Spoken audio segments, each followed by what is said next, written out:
So welcome to part three of these short lectures on the High Renaissance, chapter 9, and this is part three on Michelangelo.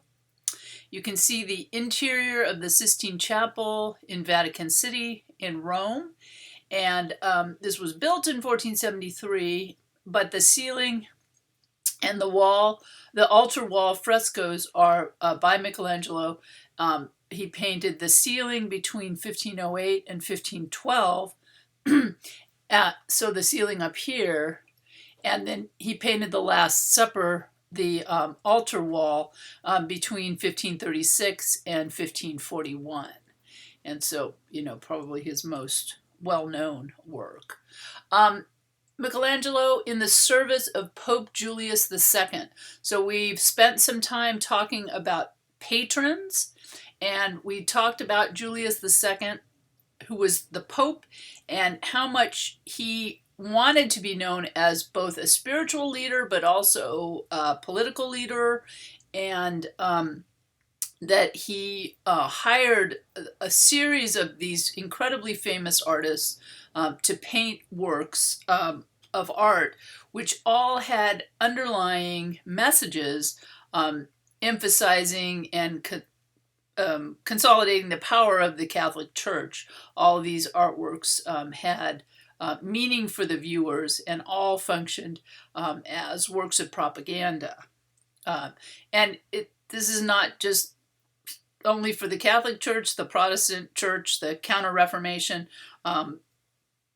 governmental leaders, anyone at this time who was commissioning an artwork would have expected the artwork to convey a message to the viewer. That was part of the reason that they were having these artworks made.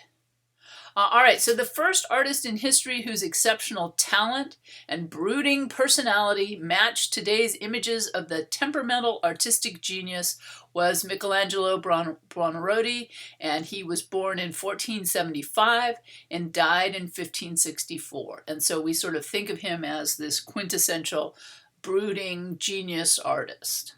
The Florentine artist's self-imposed isolation, creative furies, proud independence, and daring innovations led Italians of his era to speak of the charismatic personality of the man and the expressive character of his works in one word, terribilità, the sublime shadowed by the fearful. And so, he got his own vocabulary word, right? He was very, very well known at that time. Yet, unlike most modern artists who create works in their studios and offer them for sale later, so that's how most modern artists work these days. They will work on paintings and then take the paintings to their gallery and have the gallery offer them for sale to whoever comes, in the door with the right amount of money. That's how things usually work today. Michelangelo and his contemporaries produced most of their paintings and sculptures under contract, and the contracts would be very specific about how big the work was, what kind of figures it was going to contain, what materials it was made with. And so these wealthy patrons would negotiate a contract with the artist, and they would dictate the content and sometimes the form, right? They would be very specific about how many angels would be in the work or how many of this or that. And then depending on the artist's status, they would have more, sort of clout to negotiate for what they wanted to do rather than just what the patron wanted to do. But the patronage system was good for artists in that it helped them make a living, but it also did constrain them some. And today artists maybe have more freedom, but if those works don't sell, then they won't be able to pay their rent that month. So there's kind of a give and a take in the different ways that the art world worked back then and today. In Italy in the 1500s, so this is the Cinquecento, the greatest art patron was the Catholic Church, and this was headed by the Pope in Rome. And the Catholic Church was tremendously wealthy. They had a lot of money, and they spent it on artworks. So that's one of the reasons that this era is known for so many incredibly famous artworks. Michelangelo's most famous artwork today, which is the ceiling of the Sistine Chapel in the Vatican, was in fact a commission that he did not want. He had to, the Pope, Julius, pressured him into taking this commission. His patron was Julius II, and Julius II was the Pope from 1503 to 1513.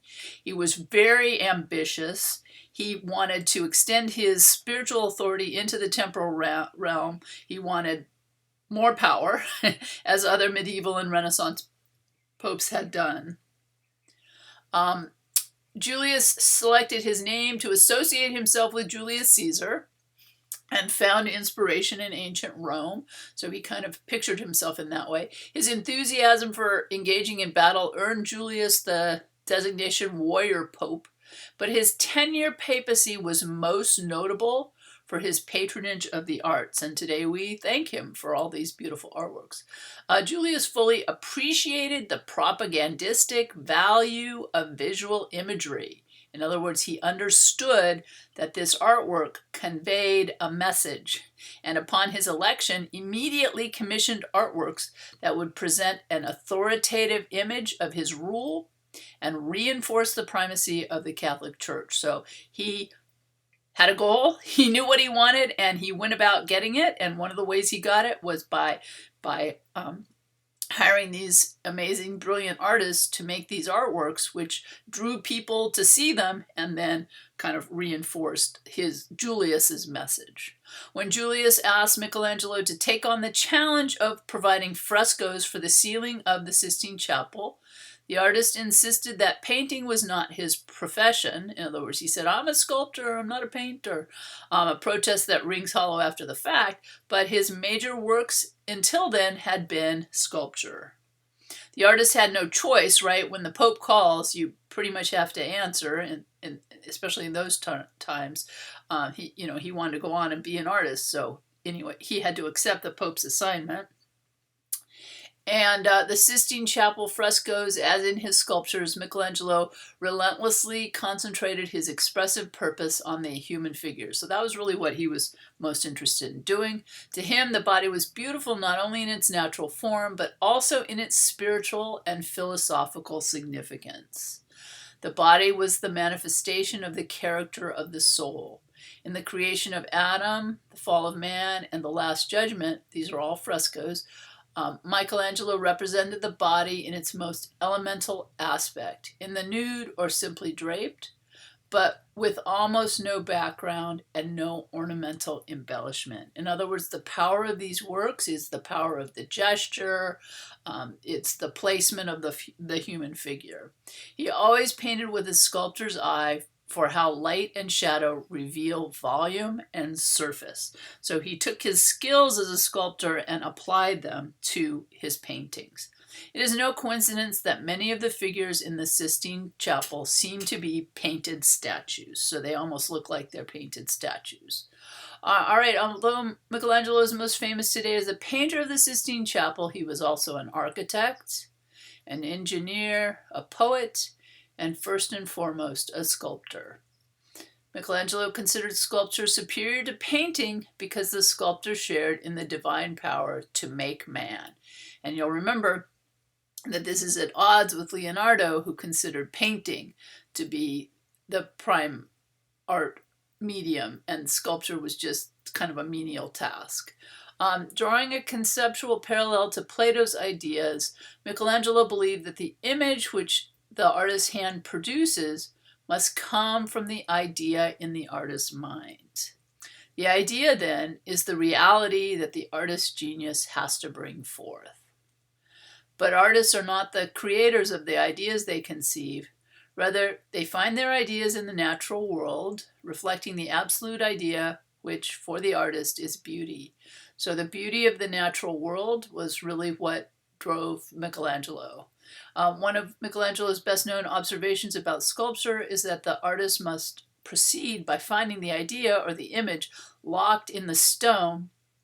Michelangelo believed that it was already there, the sculpture was there in the stone, and his job was to reveal it, to kind of scrape away the parts that didn't need to be there and show what was the image that was already there. By removing the excess stone, the sculptor releases the idea from the block. The artist, Michelangelo felt, works many years at this unceasing process of revelation and arrives late at novel and lofty things. Michelangelo did indeed arrive at novel and lofty things, for he broke sharply from his predecessors and contemporaries in one important respect. He mistrusted the application of mathematical methods as guarantees of beauty and proportion. So remember how we've seen the Egyptians, the Greeks, all think about math as being the basis for balance and proportion. He says you have to keep them in your eyes. So measure and proportion, he believes, should be kept in the eyes. In other words, he's not following an exact formula. He may use the formula as the starting, but for him, what he saw was going to make the figure more perfect. Vasari quoted Michelangelo as declaring, quote, that it was necessary to have the compasses in the eyes and not the hand, because the hands work and the eye judges. So it's not, for him, it was not just about measuring it out, right? But it's about seeing with your eye, does that work or does that need to be tweaked a little bit? Thus, Michelangelo set aside Polykleitos, Vitruvius, Alberti, Leonardo, and others who tirelessly sought the perfect measure, and insisted that the artist's inspired judgment could identify pleasing proportions. So Michelangelo is saying, nah, my artist's eye is going to make things more perfect than just measuring it. In addition, Michelangelo argued that the artist must not be bound except by the demands made by realizing the artist. So he's saying, like, hey, patrons, leave me alone. Let me do what I do best. Let me, conceive of this beautiful idea and let me make it, no matter if it works for you or not, he's saying to his patrons. The assertion of the artist's authority was typical of Michelangelo and anticipated the modern concept of the right to a self-expression of talent, limited only by the artist's own judgment. So today, that's what we think about, right? As an artist, I'm not going to say, let somebody else set the rules for what I'm going to make. I want to make what I see in my own mind. And for Michelangelo, he's saying, this is sort of a subtle or not so subtle message to his patrons. Let me do my thing here. The artistic license to aspire far beyond the rules was in part a manifestation of the pursuit of fame and success that humanism fostered, right? And again, breaking the rules, like all of our great artists, right? Break the rules. They show us something we haven't seen before. Fame was important, right? Because the more famous he was, the more he could influence the contracts, the more money he could earn to continue on. In this context, Michelangelo created works in architecture, sculpture, and painting that departed from high Renaissance regularity. He put in its stead a style of vast, expressive strength conveyed through complex, eccentric, and often titanic forms that loom before the viewer in tragic grandeur. So again, we always know a Michelangelo when we see it, because he had, he had very true branding. He had his own style, and he stuck with that. All right, and here you see the Pietà. So this was completed between 1498 and 1500, and this is almost 6 feet high. This is in St. Peter's in Vatican City in Rome. His representation of Mary cradling Christ's corpse, so this is Christ after he died, captures the sadness and beauty of the young virgin, but it was controversial because the Madonna seems almost younger than her son. So at this point, her son was 30 or 31, somebody can correct me, but and so they're saying she doesn't look old enough to have a son that old. But all right, we'll see what his answer to that was. Michelangelo began his career in Florence, but when the Medici fell, so this very powerful family kind of got overthrown. In 1494, he fled to Bologna, and then he moved to Rome. And there he was still in his early 20s. He produced his first masterpiece. So this is a Pietà. And for the Cardinal of Saint Denis and the French king's envoy to the Vatican. The Cardinal commissioned the statue to be placed in the rotunda attached to the south transept of Old St. Peter's, in which he was to be buried. And the work is now on view in the new church that replaced the 4th century basilica. And this is the theme, Mary cradling the dead body of Christ in her lap. This was a staple. This was, in other words, this was a theme that was often depicted in painting and sculpture by French and German artists. And because the patron, the person who was paying for this work, was French, that's probably why that person was familiar with this subject, and that's probably why they selected this. So you can see that this patron was paying Michelangelo not to make whatever he wanted, but to make this particular depiction of this, of this event after Christ had died. So the Italian sculptor, however, rendered this, so this is kind of a Northern European theme, like a French theme, right, or German theme, but his is really different than any Pietà that had been seen before. He transformed the marble. I mean, it almost looks like, it's an actual body, a hair. Look at that fabric, all of that's created out of marble. So he has this sensitivity for texture. It's almost without parallel. Few sculptors have, achieved the same level. The polish and luminosity of the exquisite marble surface can only fully be appreciated when you're there. So again, if you ever get a chance to see something like this in person, it'll just blow you away. It's so amazing. Also breathtaking is the tender sadness of the beautiful and youthful Mary as she mourns the death of her son. In fact, her age, which she almost looks like she's younger than Christ, was a subject of controversy from the moment the statue was unveiled. So people saw these things, they talked about them, they argued about why does she look so young, and what the artist explained, that her ageless beauty was an integral part of her purity and virginity. So he's saying that, because of who she was, the mother of Christ, that's why she looks so youthful. So he had an answer, right? And beautiful too is the son whom she holds. Christ seems less to have died a martyr's crucifixion, which would have been a really, brutal way to die, than to have drifted off into peaceful sleep in Mary's maternal arms. All right, and then moving on to the David. And Michelangelo returned to Florence in 1501. In 1495, during the Medici exile, the Florentine Republic had ordered the transfer of Donatello's David from the Medici residence to the Palazzo della Signorina.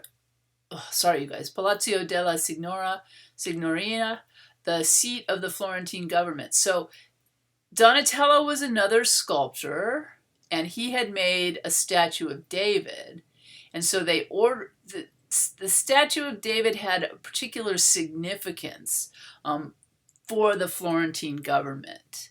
The importance of David was a civic symbol, led the Florence Cathedral Building Committee to invite Michelangelo to fashion another David for the Signoria from this great block of marble left over from an earlier aborted commission. So the Florentine government identified with David, right, as this kind of interloper, this young person who challenges the older established power.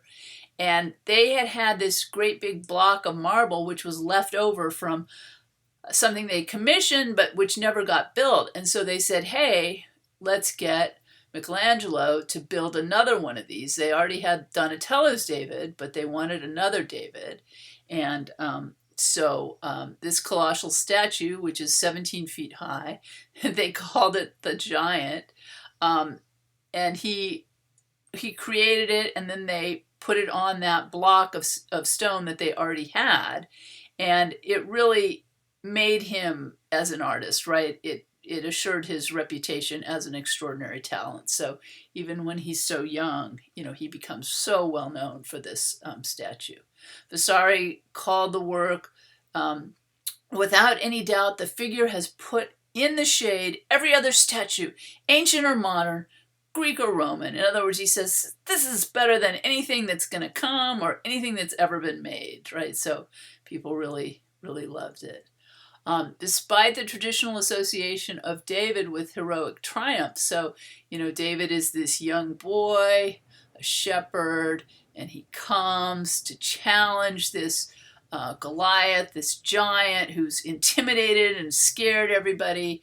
And he's not even going to fight him with a traditional weapon. He's going to use a slingshot, right? Which David, he would have used the slingshot when he was a shepherd to scare off wolves or any animal that came to attack the sheep, right? So he learned this skill, and he says, I'm going to challenge the giant.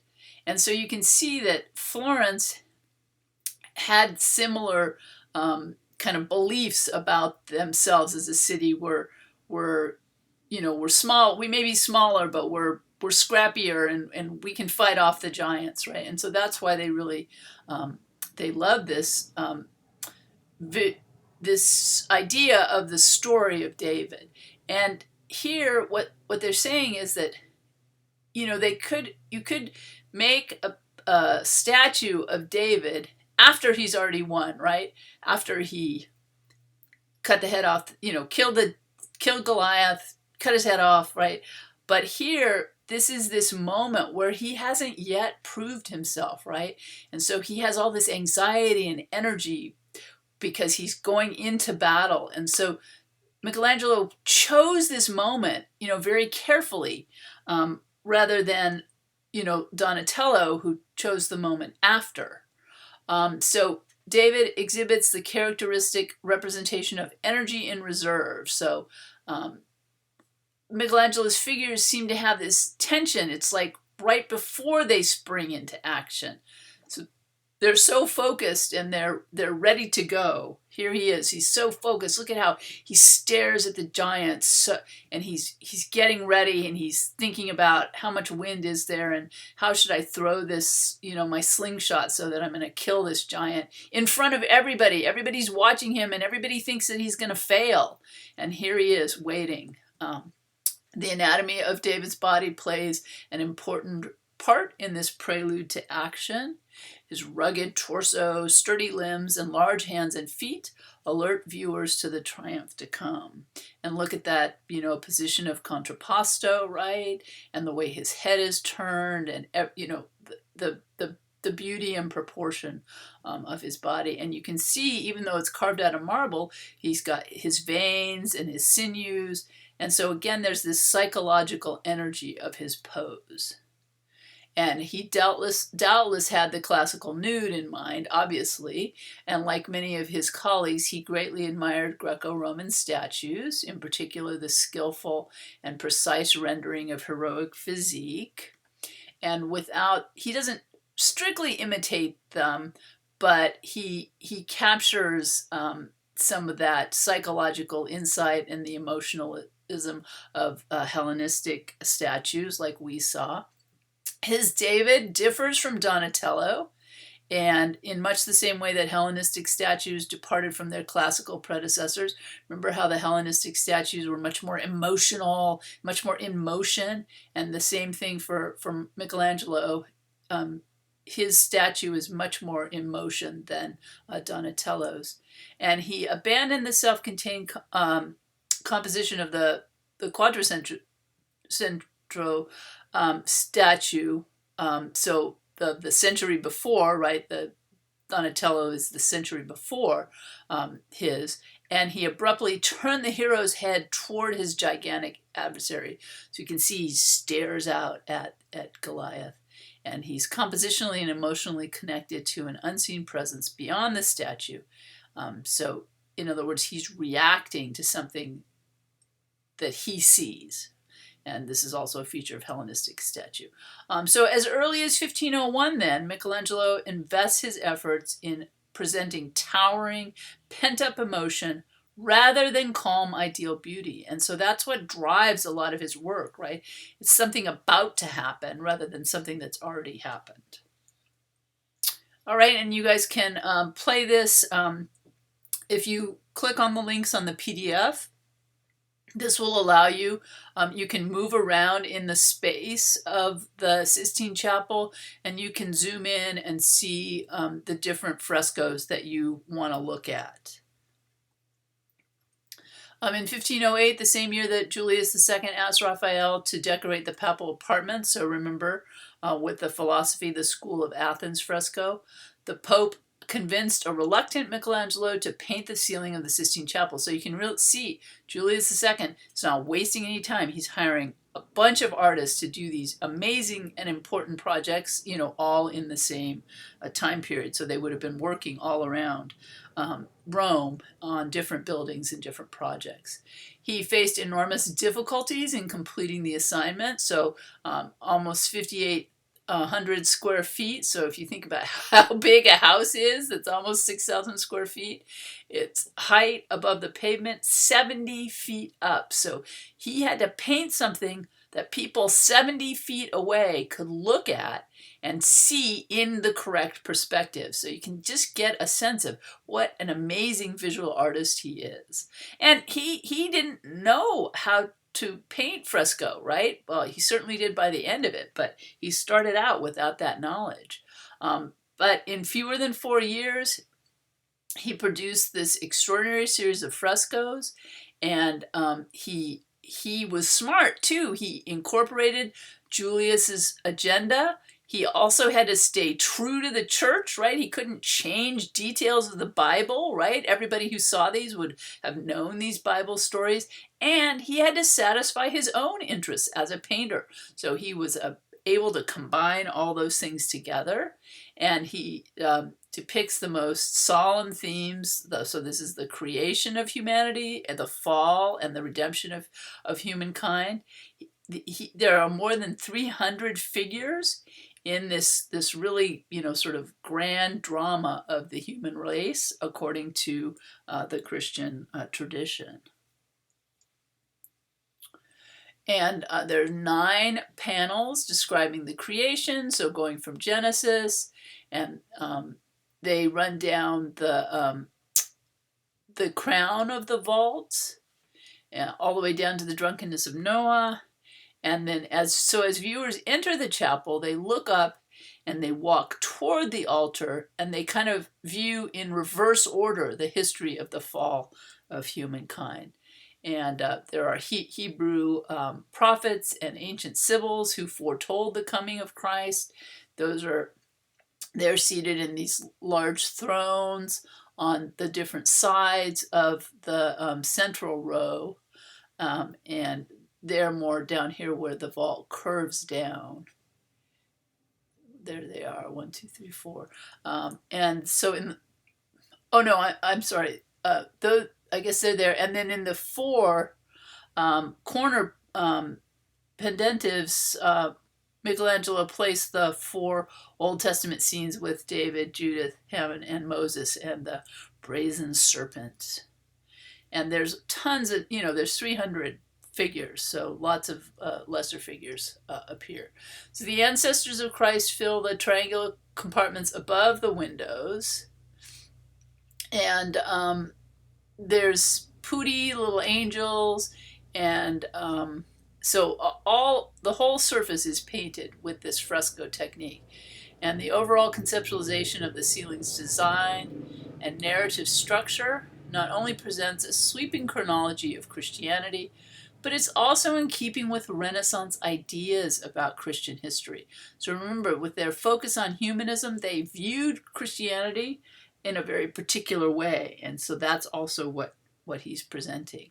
These ideas include interest in the conflict between good and evil, And then the idea of the energy of youth and the wisdom of age.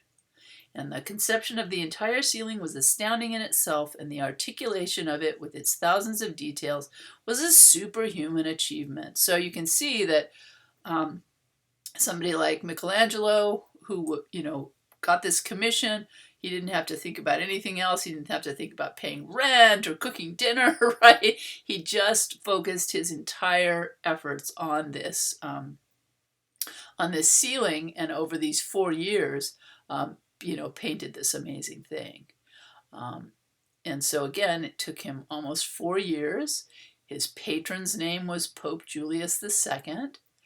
This is painted in fresco. So think about, he's smoothing on wet plaster, and then he's painting with pigment on the wet plaster, and when it dries, it becomes part of the plaster. So it's not like it's painted on top of a surface, it actually becomes part of the surface. And he painted more than 300 figures illustrating the creation and fall of humankind. And here's, that famous scene, the creation of Adam, and then, all right, there you go. This is one of the panels. This is the creation of Adam. This is a detail. And this fresco in itself, so this is just one little part. It's 9 feet high and 19 feet long, almost 19 feet long. So you guys just think about, how to plan a space that's so big. Life leaps to Adam like the spark from the extended hand of God in this fresco, which recalls the communication between gods and heroes in the classical myths that Renaissance humans admired. So the artists of the Renaissance are being influenced by Greek and Roman myths and narratives, but they're also trying to align those with the values of Christianity at the same time. All right, so unlike Mantegna's depiction of the camera picta in Mantua, the strongly marked unifying architectural framework in the Sistine Chapel does not produce these kind of picture windows framing illusions within them. So this is a really different way of showing space. Rather than the viewer focuses on figure after figure. So it's the figures that drive this narrative. It's not that they're sitting in a landscape so much. They're each sharply outlined against the neutral tone of the architectural setting or the plain background of the panels. So for Michelangelo, this is all about the strength, the gesture, the position of the human body, and how that conveys emotion and tells the story, this amazing, famous, so important to Christians story of the creation of Adam and the fall of man. So in both cases, he rejected traditional iconography. So he doesn't have the same kind of symbolism that other artists does. No way. He's going to do this his own way. It's going to be totally his, his telling of the story. All right, so in the creation of Adam, God and the first man confront each other in a primordial, unformed landscape, of which Adam is still a material part. So he's, you can see him sinking down. He's like as heavy as earth before he's been, sparked into life. The Lord transcends the earth, wrapped in a billowing cloud of drapery and borne up by his powers. So, you can see how energized God is here and how heavy Adam is there before he, becomes alive. Life leaps to Adam like a spark from the extended mighty hand of God. The communication, between gods and heroes is so familiar in classical myth, and it's made, concrete here. And they're saying that that God is kind of shown as one of the Olympian gods, and for the High Renaissance, it's very easy for them to join together these classical Greek and Roman ideas and Christian traditions. And the classical trappings do not obscure the essential Christian message. So that's certainly still here. It's just coming to us in the form of these kind of Greek gods, Greek and Roman gods. All right, so we're going to take a minute to talk about the Counter-Reformation, because this all happens between when he paints the ceiling and when Michelangelo paints that amazing altar wall, the Last Supper. So he's a different artist, right? He's gone on and done other projects, and then he comes back to do this. And also the church has a very different message after the Counter Reformation than they did during that early High Renaissance when Michelangelo first painted the ceiling. So Pope Paul III becomes Pope at a time of widespread dissatisfaction with the leadership and policies of the Roman Catholic Church. So people are not satisfied with all the corruption and what they view as immoral behavior in the Roman Catholic Church. And this Paul III becomes Pope. Disgruntled Catholics voiced concerns about the sale of pardons for sins. So they weren't sure that you really should be able to get all your sins pardoned just by paying, because wealthy people could obviously afford to pay more so they could get all their sins pardoned, but where poor people couldn't do that.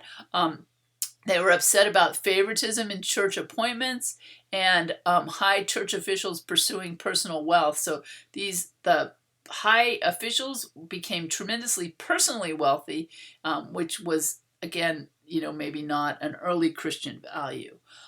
So the Reformation movement, so this is based in the Holy Roman Empire, resulted in the establishment of Protestantism. So a bunch of people withdrew from the Catholic Church, and of course, the Catholic Church got a lot of its revenue from wealth that, from money that they could sort of not tax, but charge all of the churches.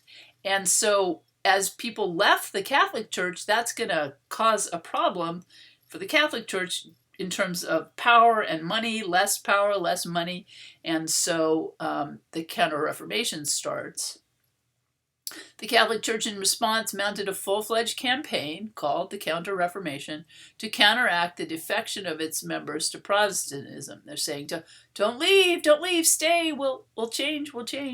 And so this religious schism also had important consequences for artistic patronage.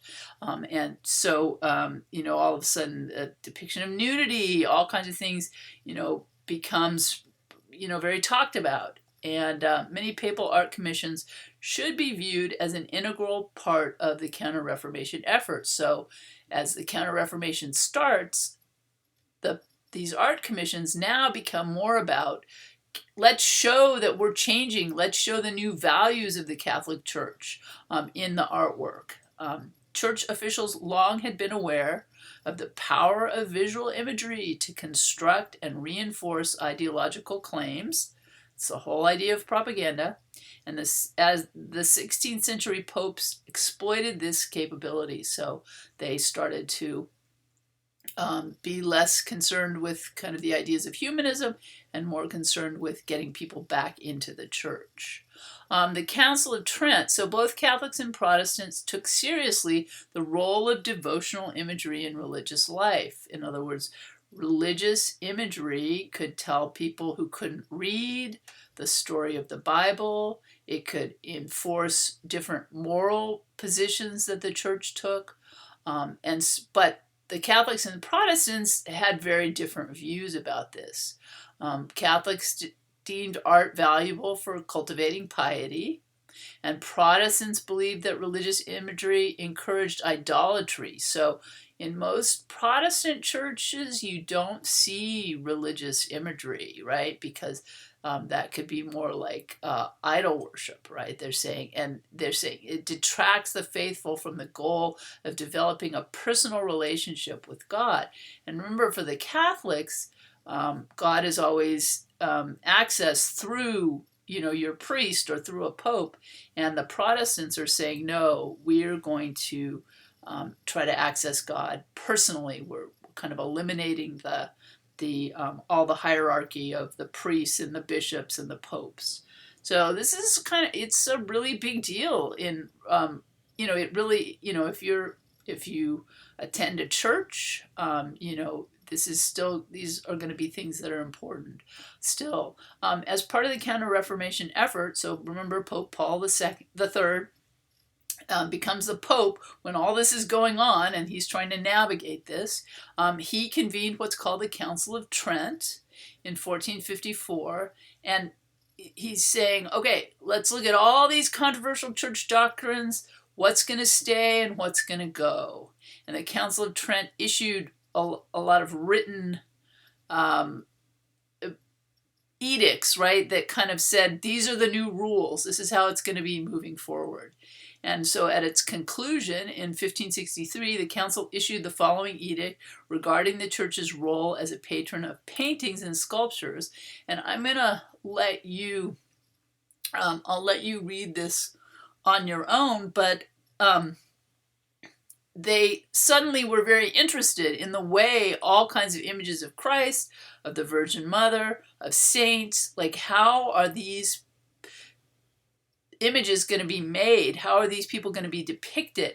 We're no longer going to have this kind of free mixing with the Olympian gods, right, and the Greek and Roman. This is, this is going to be kind of a different thing from now on. And they talked about the depictions of nudity and all kinds. They're saying if you're depicting these things, it's going to be to remind people of their religious values. It's not just going to be because they're beautiful. It says, no one is permitted to erect any unusual image unless it has been approved by the bishop. So all of a sudden, there's a whole bunch more control on what artists can and can't do. All right, so in taking this position, the Catholic Church reaffirmed its role as the greatest art patron of the Cinquecento and assured that it would retain this status throughout the succeeding Baroque era, both in Europe and Spain's vast territories in the New World. So by getting a handle on this Counter-Reformation and issuing these strict rules, the Catholic Church maintains its power as this great art patron, both in Europe and also in the New World, right, as Spain goes off to conquer, in North and South America, this power is going to be taken there as well. All right, and so here we have it. This is the Last Judgment. This is the altar wall of the Sistine Chapel, and this was painted in 1534 to 1541. And again, it's incredibly huge, 48 feet by 44 feet. So up here you can see the ceiling, but this part here is what was painted. So here, this is the final component of his fresco cycle, is this terrifying vision of the Judgment Day. And so this is saying, unless you guys follow all these new rules for the Counter-Reformation, this is what's going to happen to you. So it's really a very different artwork. It's painted more near the end of his life, and it has just a very different feeling to it than the ceiling. Among Paul III's first papal commissions was the Last Judgment. So this is this 48-foot tall fresco for the altar wall. And remember, everybody's really interested at this point in keeping to the rules of the Counter-Reformation, right? We're going to show everybody that the Catholic Church has changed, and here's what's changed, and you can see that in this huge fresco. So Michelangelo depicts Christ as the judge. So here he is as the judge of the world, but he's he's almost nude, giant. He raises his mighty right arm in a gesture of damnation. So it's almost like he's saying, just destroy everything, just take it all down, right?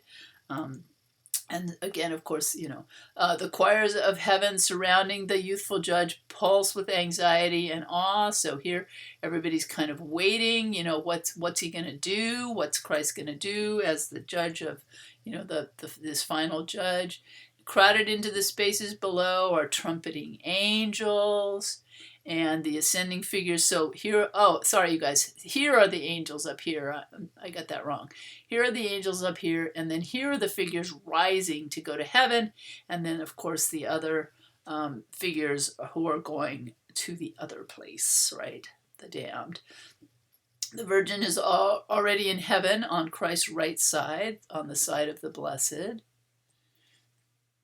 And on the opposite side, demons whose gargoyle masks and burning eyes revive the demons of Romanesque timpani, torment the damned.